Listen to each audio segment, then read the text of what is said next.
মালদার মোথাবাড়ির পরিস্থিতি কিছুটা নিয়ন্ত্রণে, তবে তার রেশে ধরে ইংরেজ বাজারে তুলকালাম। বিজেপির পথ অবরোধ ঘিরে ধুন্ধুমার পরিস্থিতি তৈরি হয়। পুলিশের লাঠিচার্জ, শূন্যে গুলি চালানোরও অভিযোগ। অন্যদিকে ঘটনায় পুলিশ সুপার এবং জেলা শাসকের কাছে অ্যাকশন টেকেন রিপোর্ট চেয়ে পাঠালো আদালত।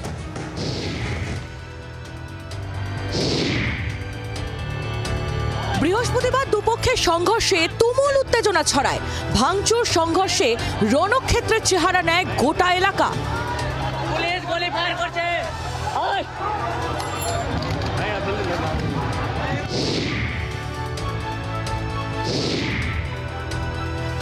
দ্রুত ঘটনাস্থলে পৌঁছে পরিস্থিতি নিয়ন্ত্রণে আনে পুলিশ, কিন্তু শুক্রবার তার আঁচে নতুন করে উত্তেজনা ছড়ায় ইংরেজ বাজারে। মোথাবাড়ির ঘটনার প্রতিবাদে ইংরেজ বাজারের বাঁধাপুকুরে পথ অবরোধ শুরু করে বিজেপি। পুলিশ যেতেই ধুমধুমার পরিস্থিতি তৈরি হয়। লাঠিচার্জ করে বিজেপি কর্মীদের ছত্রভঙ্গ করে পুলিশ। শূন্যে গুলি চালানোর অভিযোগ পুলিশের বিরুদ্ধে।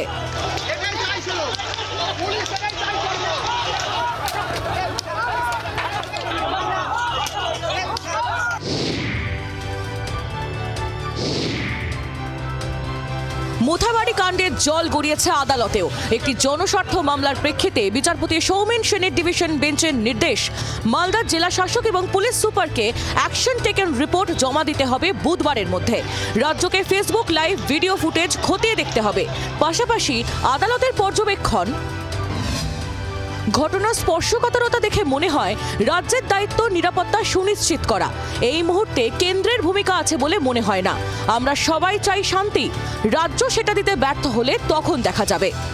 হাইকোর্টে রাজ্য জানিয়েছে, দুটো দোকান ভাঙা হয়েছে, পরিস্থিতি স্বাভাবিক। 300 জন পুলিশ মোতায়েন করা আছে, গ্রেফতার 25। দু ধরনের ভিডিও মিলেছে, কিছু ভিডিও ঠিক এবং কিছু মিথ্যা। রামনবমীর মুখে মোথাবাড়ির ঘটনা ঘিরে বঙ্গ রাজনীতিতেও তরজা চরমে। এই তরজার মধ্যেই মোথাবাড়িতে কড়া পুলিশি পাহারা রয়েছে। পরিস্থিতি নিয়ন্ত্রণে থাকলেও বহিরাগতদের প্রবেশের উপর জারি হয়েছে নিয়ন্ত্রণ। রণজয় সিংহ, অর্ণবাংশ নিয়োগের রিপোর্ট, জি 24 ঘন্টা। বাংলার আওয়াজ, বাঙালির আবেগ, জি 24 ঘন্টা।